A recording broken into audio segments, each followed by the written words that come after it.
Hey, this is Brian doing jewelry stuff. I'm going to be sizing a ring using the old school method. Check it out.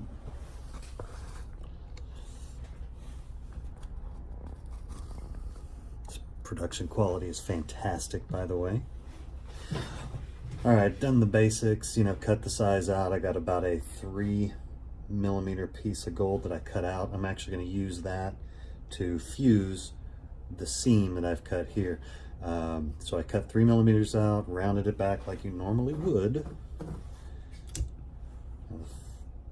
I've got it boric acid covered to reduce oxidation.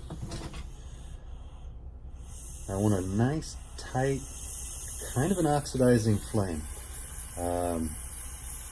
Pretty hot. And what I'm going to do is I'm going to heat the actual ring mandrel up. The stones that are in this piece are diamond, so I don't have to worry about heat. But this acts as such a serious heat sink that a lot of times you don't have to do too terribly much to heat-sensitive stones. So I'll get that warmed up. I'm going to ball up that piece right here. And that is, instead of solder, which is generally used, I'm turning up the heat a little bit too, now you hear it screaming.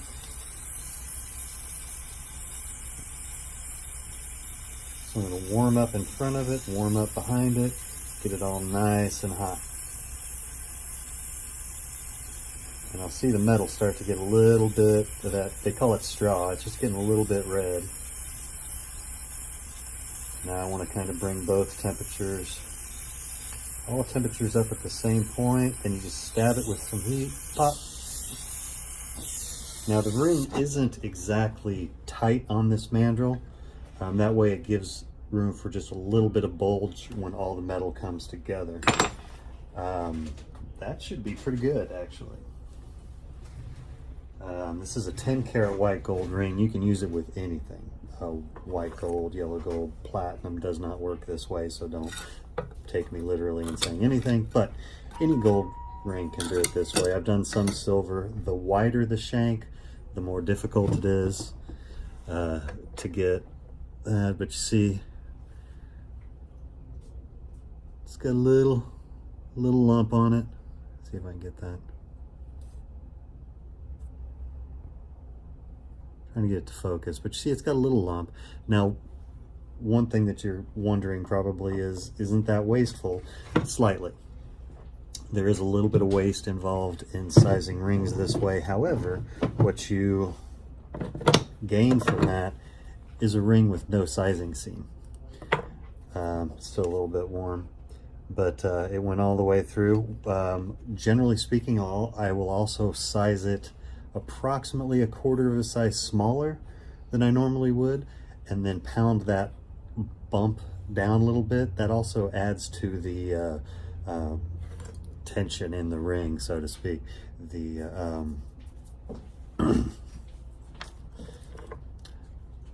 But that's about it. So I'll just go on and file it from there. Super easy. Thanks.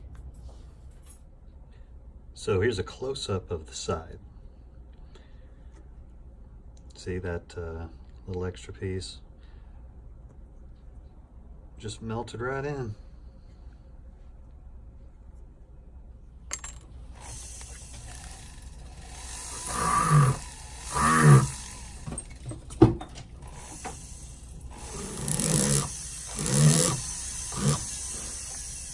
Hardly any sanding needed on the inside.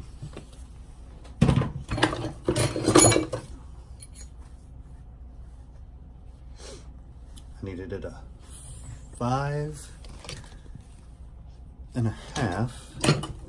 Came out to a 5, which is about where I wanted it.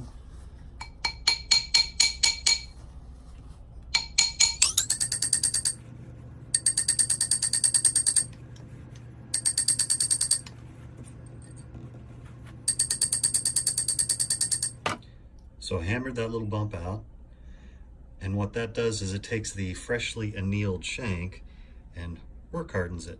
So now it is actually more durable than it was if you had just happened to have soldered it. And like I said, no solder seam. Hammer, that is the moment of truth. You want to check the inside of your shank, and you'll see there's no crack. If there is a crack, you go through and repeat the process and do better next time. Then we just file that down and polish it and plate it. And that's that.